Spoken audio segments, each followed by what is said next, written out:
இன்றைக்கு நீங்கள் என் முன்னாடி திருநடனம் ஆட வேண்டும். உங்கள் ஆட்டத்தை நான் கண்டுகளிக்க வேண்டும். பார்வதி, என்ன முன்னால் நான் திருநடனம் ஆடுவேனே, ஆனால் 14 உலகம் அழிந்து இந்த வார்த்தை கேட்டது அம்பிகை பார்வதிமையானவள் சடைக்கராகிய கலிவாகனுடைய பாடவிந்தாரத்தை வணிந்து மானமாத மகதேவா ஆட வேணும் திருநடனம்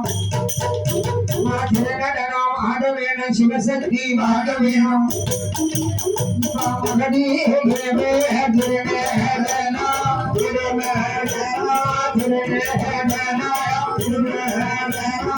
ஆதி சக்தி பாட வேணும்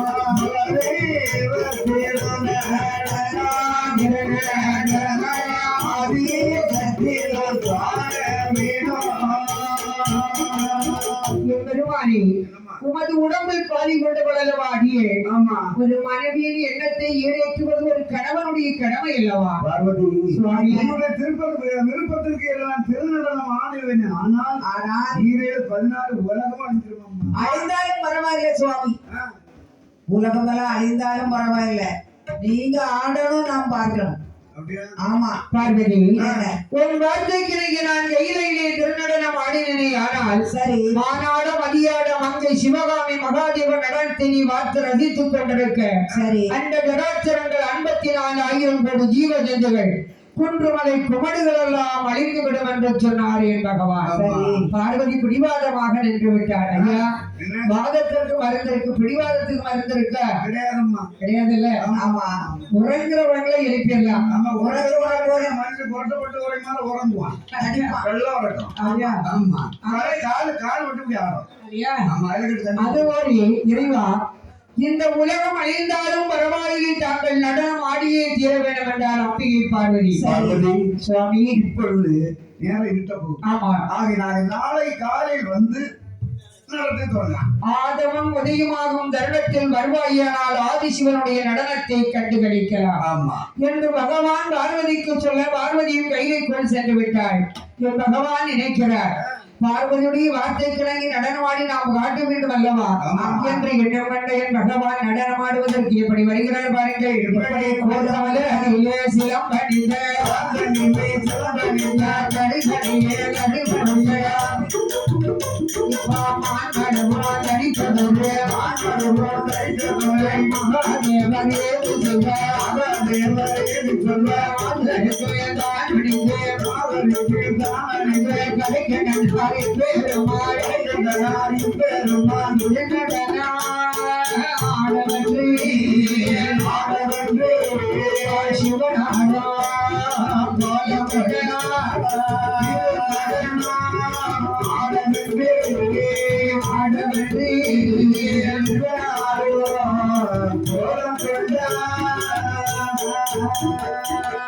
பகவான் மனதிலே எண்ணுகிறாள், மாதுமையின் வார்த்தை கிழங்கு நான் நடனம் ஆடியே தீர வேண்டும்.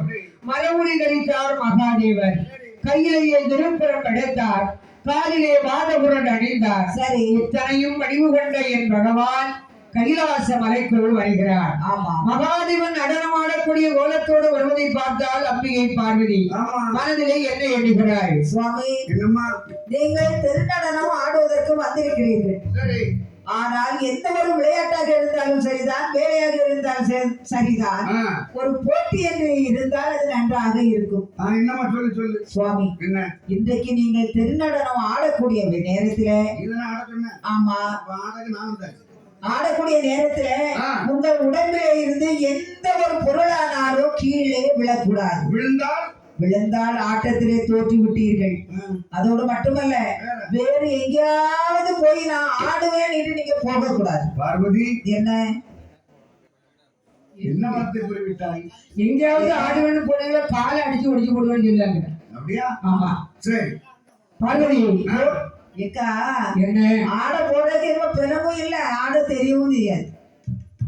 ஒரு காலத்துல வர வர மாமி கிழதிக்கு தான் போறாளே ஒழிய மேல வர வழி இல்லை. பார்வதி, அப்படி என்று சொன்னால் உன்னுடைய வார்த்தை கிடைக்க நான் நடனம் ஆடுகின்றேன் என்று மகாதேவன் நடனம் ஆடுகின்றார். சரி, மாதுமை பார்வதி கண் தட்டாமல் காலைவாக நடனத்தை ரசித்துக் கொண்டிருக்கிறார். என் பகவான் எப்படி நடனம் ஆடுகிறார்? மரவுரி தரித்த மகாதிபராய சிவருமான் எப்படி நடனமாடுகிறார் என்று பாருங்கள். ஆடிக்கொண்டாரே திருநடனம் ஆடிக்கொண்டாரே ஆடிக்கொண்டாரே திருநடனம் ஆடிக்கொண்டாரே ஆடிக்கொண்டாரே திருநாவுக்கரசர் ஆடிக்கொண்டாரே ஆடிக்கொண்டாரே திருநடனம் ஆடிக்கொண்டாரே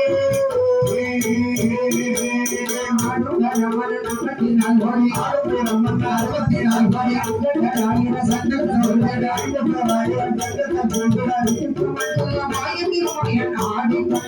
திருநடனம் ஆடிக்கொண்டாரே ஆடிக்கொண்டாரே திருநடனம் ஆடிக்கொண்டாரே மத்தாத சித்திரை வைகாசி ஆனி ஆடி ஆவணி புரட்டாசி என்று பகவான் ஆடினார். சரி. அதாவது மரவுரி தரித்த மகாதேவர் மாதுமையுடைய வார்த்தை கிணங்கி உலகம் அழிவதை அறிந்தும் அறியாதவர் போல் ஆடிக்கொண்டிருக்கிறார். சரி. ஆடிக்கொண்டிருக்கக்கூடிய நேரத்தில் அதாவது 1000 நடனக்கலை பிரதிபெற்றிருந்தாலும் ஈசனுடைய நடனக்கலை பரதக்கலை என்று சொல்வார்கள். நாட்டில் கலையிலே தலைக்கலை. ஆமா, தாய்க்கலை நடனத்துக்கு தந்தையே அவர் தானே, நடராஜர் தானே.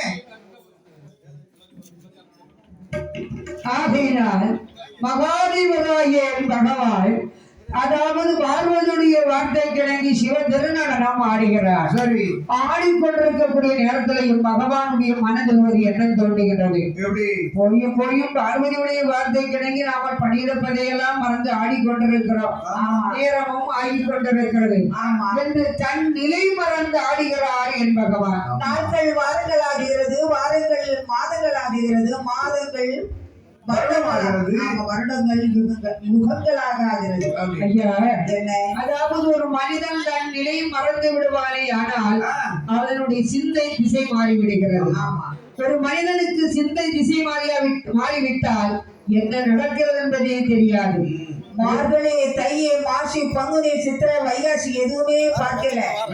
ஆட்டோன்னு சொன்னா ஒரே ஆட்டம் தான். இப்படி ஆடிக்கொண்டு இருக்கக்கூடிய நேரத்திலே பகவானுடைய காதிலே இருக்கக்கூடிய குண்டலமானது சுவையானது கலந்து கீழே விழுவதற்கு தயாராக வந்து கொண்டே இருக்கிறது. ஆமாம், ஏனென்றால் திருநடனம் ஆடிய சிவபெருமான் தன் நிலை மறந்து திரு சிவதாண்டவம் ஆடுகின்றார். ஆமா, சிவதாண்டவம் ஆடினால் உலகம் தாக்கும் ஐயா. இதை அறிந்த ஈஸ்வரன் நினைக்கிறார், என்ன ஏதோ நம்ம காதிலே இருந்த குண்டலமானது கீழே விழுந்து விட்டால் பார்வதி இடத்திலே பார்த்தேன் கவுத்துவிடும். பார்வதி நம்மளை எள்ளி அதாவது ஏழரமா நினைப்பாள். அப்படியானால் உமையவள் அறியாமல் இந்த பெருகாணியை நாம் எடுக்க வேண்டும் என்று அம்பிகையை பார்க்காமல் இருக்கிறார் என்று எண்ணம் கொண்ட பகவான் வலதுகால் பெருவிரலை பூமியில் ஒட்டினார்.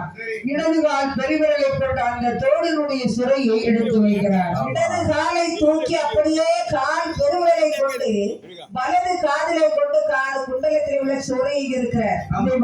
தம்பியை பார்வதிமையானவள் கண்டு பார்வதியாய்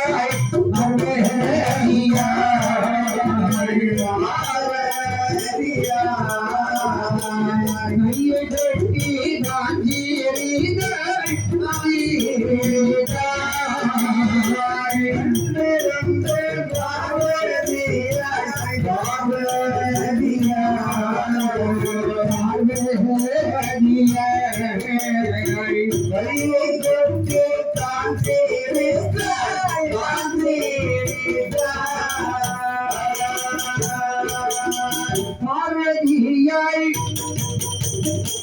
சிரித்த போது பரமசிவை தலை சாய்ந்த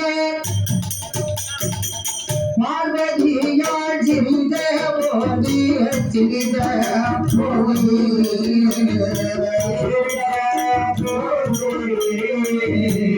சிவனாரும் தலையாய்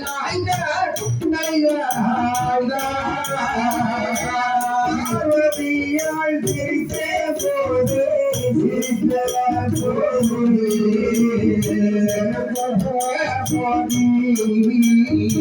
சிவனாரும்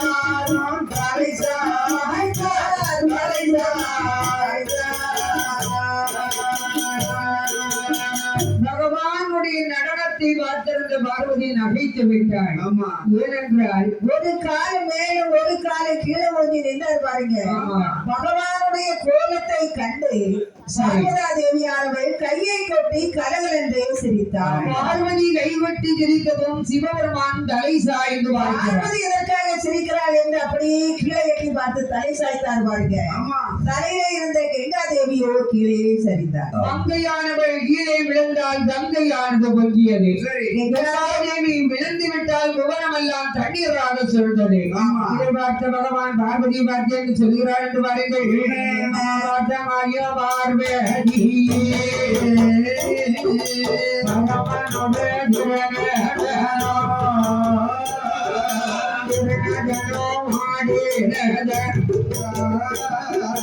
தேசமெல்லாம் அழிந்து போச்சு, அல்லறகி கழிந்து போச்சு, அல்லறகி கழிந்து போச்சு, கைலாசம் மறைந்து போச்சு, கல்லூரி கரைந்து போச்சு, கல்லூரி கரைந்து போச்சு, அழிந்து போச்சு. பார்வதி என்னவ படித்து இலக்கண வாதித்தாலும் பெண் புத்தி பொன் புத்தி தான். என்ன சுவாமி என்ன பார்வதி பெண் புத்தி என்று ஏளனமாக சொல்கிறீர்களே சுவாமி. பாருங்கள் சுவாமி, நீங்கள் திருநடனமும் ஆட சொன்னதும் இப்படியா சுவாமி நீங்கள் ஆடுவீங்க?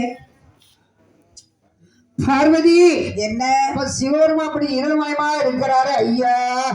பார்வதி என்ன? அதாவது உன்னுடைய வார்த்தை கிழங்கி நான் நடனம் ஆடினதினால் தானே இந்த புவனம் எல்லாம் அழிந்திருக்கிறது. கல்லூரி கலைந்திருக்கிறது, கைலாச மலையின் தண்ணீருக்குள் மறைந்திருக்கிறது. ஈரேழு உலகமே அழிந்து விட்டது வெள்ளத்துல. ஆகினால என்ன செய்யறது? நிலைமையை பத்தியா என்ன ஆடுங்கன்னு நீ சொன்ன, நானும் பேச்சு கேட்டு ஆடுறேன். சரி, நிலைமையை பத்தியாம கைலாசம் அழிஞ்சு போச்சு சுவாமி.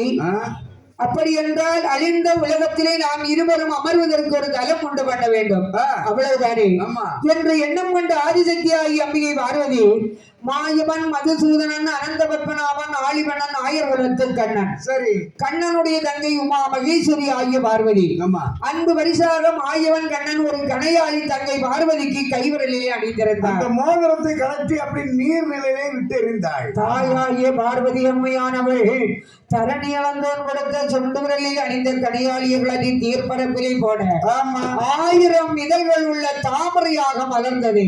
பாதாளத்தை பார்த்து வேறொன்றியது பாதாளம் பூமியை நோடி.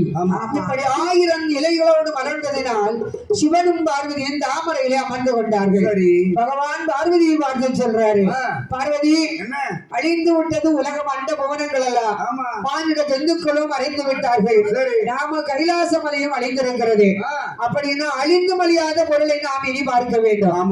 இப்படி சிவனும் பார்வதியும் உழைத்துக் கொண்டிருக்கக்கூடிய நேரத்தில் மாயவன் கண்ணனுடைய வாகனம் கருடாழ்வான். கருடாழ்வான் நினைக்கிறார் அந்த புவனம் எல்லாம் தண்ணீராக சூழ்ந்திருக்கிறது. அப்படியானால் நமது தந்தையாகிய சிவபெருமானை பார்த்து வர வேண்டும் என்று சொல்லி செந்தலைவாள் கருடாழ்வான் சிவபெருமானை பார்க்க வேண்டும் என்று பறந்து சென்று கருடாழ்வான் கைலாச மலைவாரான் கைலாச மலைதனையும் காணாமல் கருடாழ்வான்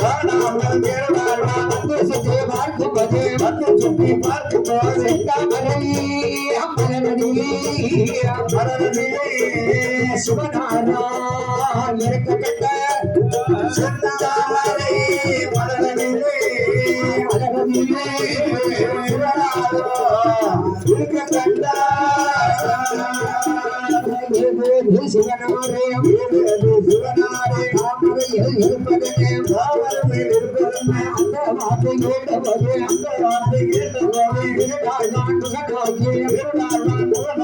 சிவபெருமான் ஏது சொன்னார் பார்வதியால் சொல்கிறேன்